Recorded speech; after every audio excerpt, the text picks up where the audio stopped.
నమస్తే, welcome to hash tag you. నేను మీ రాజేష్. రాజకీయాల్లో సహజంగా అందరూ అంటూ ఉంటారు, ఎక్కడ పోగొట్టుకున్నామో అక్కడే వెతుక్కోవాలి అన్నది ఒకటి.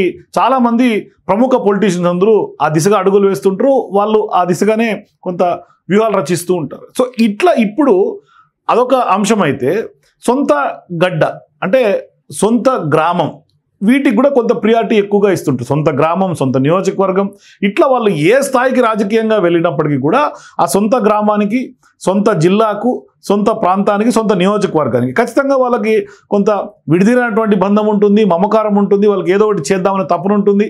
మరోవైపు రాజకీయంగా కూడా ఎదిగేందుకు కూడా అక్కడి నుంచి ఒక స్కోప్ దొరుకుతుంది. సో ఇటువంటి సందర్భాల్లో కేసీఆర్ సొంత గ్రామం ఏంటి? చింతమడక. ఈ చింతమడక గురించి కొత్తగా చెప్పాల్సినటువంటి అవసరం లేదు, కేసీఆర్ గారి స్వగ్రామం. మరి ఈ స్వగ్రామంలో ఇప్పుడు కవిత అడుగు పెట్టబోతున్నారు, అంటే కవిత ఎంట్రీ ఇవ్వబోతున్నారు. అది కూడా ఎట్లా? ఒక రకంగా చెప్పాలంటే తెలంగాణ రాక మునుపు, వచ్చిన తర్వాత బతుకమ్మకు కల్వకుంట్ల కవిత బ్రాండ్ అంబాసిడర్గా ఉన్నారు. అంటే సంస్కృతి సాంప్రదాయాలను కాపాడుతా బతుకమ్మకు నిలువెత్తు నిదర్శనంగా కవిత అనగానే బతుకమ్మ గుర్తొస్తుంది అందరికీ కూడా, తెలంగాణ యావత్ ప్రజానీకానికి కూడా. గతంలో అనేక సందర్భాల్లో చాలామంది రాజకీయ పార్టీలు కూడా విమర్శలు చేశాయి. అంటే బతుకమ్మ కేవలం ఆమె ఒక్కరికైనా ఈ పండుగ, మొత్తం తెలంగాణ ప్రజల ఆడబిడ్డలందరూ ఆడుకుంటారు కదా, ఒక కవిత ఒక్కటికైనా బతుకమ్మ అని కూడా అనేక సందర్భాల్లో చాలామంది రాజకీయ పార్టీ నాయకులు విమర్శించారు. కానీ ఇవాళ అదే బతుకమ్మతోటి ఇప్పుడు మళ్ళీ కవిత రీఎంట్రీ ఇవ్వబోతున్నారు. మరోవైపు ఖచ్చితంగా గతం నుంచి కూడా ఆమె వ్యూహ రచనలో భాగంగానే బతుకమ్మ కూడా అట్ ద సేమ్ టైం ఆమెకు అందిపుచ్చినటువంటి అవకాశంగా ఆమెకి దసరాకు రాబోతా ఉంది. సో ఈ క్రమంలో ఆమె ఇప్పుడు జిల్లాల పర్యటనలు చేసేందుకు, బతుకమ్మ ఆడేందుకు కూడా సిద్ధమవుతూ ఉన్నారు, కొంత కార్యాచరణ సిద్ధం చేసుకుంటూ ఉన్నారు. ఇటువంటి క్రమంలో ఎవరు ఊహించినటువంటి విధంగా ఏదైతే కేసీఆర్ స్వగ్రామం చింతమడకకు సంబంధించినటువంటి మహిళలు పెద్ద ఎత్తున కవితను రావటం, కలవటం, అక్కడ జరిగే ఎంగిలిపూల బతుకమ్మను కవితను ఆహ్వానించటం, కవిత కూడా చాలా సంతోషంగా, ఎందుకంటే స్వగ్రామం, ఆమె చిన్నప్పుడు ఆడినటువంటి గత స్మృతులను కూడా నెమరేసుకోవటం, నేను వచ్చి ఖచ్చితంగా ఆడుతాను అక్కడ ఎంగిలిపూల బతుకమ్మలో పార్టిసిపేట్ చేస్తానని చెప్పటం. ఇప్పుడు చింతమడకకు కేసీఆర్ స్వగ్రామమైనటువంటి ఆ గ్రామానికి కవిత వెళ్ళటమే పెద్ద ఎత్తున పొలిటికల్ సర్కిల్స్లో చర్చనీయాంశంగా మారుతుంది. అయితే యాక్చువల్గా ప్రస్తుతం తెలంగాణ రాజకీయాల్లో ఒక రకంగా పెను సంచలనంగానే మారింది తెలంగాణ జాగృతిగా ఉన్నటువంటి అధ్యక్షురాలైనటువంటి కవిత. అయితే ఆమె ఎపిసోడ్లో రోజుకో మలుపు తిరుగుతూ ఉంది. అంటే ఇప్పటికే బీఆర్ఎస్ వర్సెస్ కవిత లాగా పెద్ద ఎత్తున చిలువల పలువలుగా వ్యవహారాలు జరుగుతూ ఉన్నాయి. అయితే ఇప్పుడు కేసీఆర్ కూతురు రాజకీయ భవిష్యత్తు పైన కూడా విస్తృతమైనటువంటి చర్చలు జరుగుతున్నటువంటి ఈ సమయంలో ఆమె మరో కీలకం నిర్ణయం తీసుకున్నట్టుగానే కనిపిస్తుంది. అంటే మలిదశ తెలంగాణ ఉద్యమం పురిటిగడ్డ సిద్దిపేట నుంచి యాక్షన్ ప్లాన్ మొదలు పెట్టబోతున్నట్టుగా తెలుస్తోంది. ఆ సిద్దిపేట నియోజకవర్గంలోనే ఉంది చింతమడక. అందులో భాగంగా ఈ నెల 21న మాజీ సీఎం కేసీఆర్ స్వగ్రామమైనటువంటి చింతమడకలో ఎంగిలిపూల బతుకమ్మ వేడుకల్లో పాల్గొనబోతున్నట్టుగా తెలుస్తోంది. అంటే అక్కడ జరిగే బతుకమ్మ ప్రారంభ వేడుక మరీ ముఖ్యంగా చింతమడకలో జరగటం, ఆ వేడుకల్లో ఈమె హాజరు కావాలని కవితను గ్రామస్తులందరూ పెద్ద ఎత్తున వచ్చి కోరడం, ఆహ్వానించడం, ఇదంతా కూడా పెద్ద ఎత్తున చర్చనీయాంశంగా మారుతుంది. అంటే 2 దశాబ్దాల తర్వాత సిద్దిపేట నియోజకవర్గంలో కవిత ఈ కార్యక్రమానికి కొంత హాజరు అవుతున్నటువంటి వ్యవహారంలోనే ప్రస్తుతం హాట్ టాపిక్గా మారుతోంది. అంటే 2 దశాబ్దాలు 20 ఏళ్ల తర్వాత వెళ్తోందాం. సో ఇప్పటికే బీఆర్ఎస్ పార్టీ కీలక నేత, మాజీ మంత్రి హరీష్ రావు, మాజీ రాజ్యసభ సభ్యుడు జోగినిపల్లి సంతోష్ రావు పైన కూడా కవిత తీవ్ర స్థాయిలో ఆరోపణలు చేయటం, మరీ ముఖ్యంగా సిద్దిపేట నియోజకవర్గానికి హరీష్ రావు ప్రాతినిధ్యం వహిస్తూ ఉండటం, ఇప్పుడు కవిత కూడా అక్కడి నుంచే రాజకీయాలు ప్రారంభించడం, ఇట్లా చూసుకుంటే కొంత షాకింగ్గానే కనిపిస్తుంది బీఆర్ఎస్కి. సో ఇప్పుడు బీఆర్ఎస్ నుంచి ఆమె ఆ పరిణామాల తర్వాత సస్పెండ్ అవ్వటం, తర్వాత ఆమె తన ఎమ్మెల్సీ పదవికి కానీ లేకుంటే పార్టీ సభ్యత్వానికి కానీ రాజీనామా చేయటం, ఇప్పుడు ఆమె కొత్త సెల్ఫ్ ఎజెండా తోటి కొత్త పార్టీ అనే చర్చ కూడా జరుగుతోంది. కానీ హరీష్ రావు, సంతోష్ రావు పైన తీవ్ర స్థాయిలో ఆరోపణలు చేస్తూ ఉన్నారు. ఇప్పుడు మళ్ళీ కూడా అదే కంటిన్యూ అవుతోంది. ఆ తర్వాత పరిస్థితుల్లో భాగంగా ఇప్పుడు రాష్ట్ర జాగృతి ముఖ్య నాయకులుగా ఉన్నటువంటి కవిత తీవ్రంగా బీఆర్ఎస్ పార్టీ తప్పుపడుతోంది.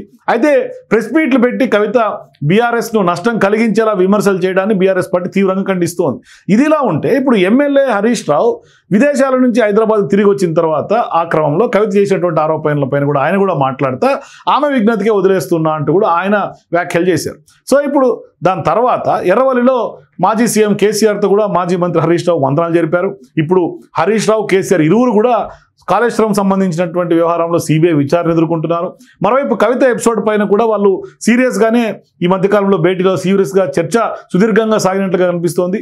దీంతో పెద్ద ఎత్తున సోషల్ మీడియా ప్లాట్ఫామ్లో కూడా కవిత అట్లాగే హరీష్, ఈ ఇరువురు వర్గాల మధ్య కూడా మాటల యుద్ధమే సాగుతోంది. పెద్ద ఎత్తున పోస్టులతోటి కలకలం రేగుతోంది. కవితకు అప్డేట్స్ పేరుతో ట్విట్టర్లో విస్తృతమైనటువంటి ఆరోపణలు, విమర్శలు ఇప్పటికి కూడా బీఆర్ఎస్ పార్టీని కొంత చేస్తున్నటువంటి పరిస్థితి బీఆర్ఎస్ పార్టీ కూడా ఫేస్ చేస్తోంది. మరోవైపు అదే బీఆర్ఎస్ పార్టీ సోషల్ మీడియా వేదిక ద్వారా కవితను కూడా టార్గెట్ చేసి కూడా కొన్ని విస్తృతమైనటువంటి పోస్టులు బీఆర్ఎస్ పార్టీ కూడా చేస్తూ కవితని అట్లాగే కవిత వర్గాన్ని ఉక్కిరిబిక్కిరి చేస్తున్నటువంటి వ్యవహారం కూడా ఉంది.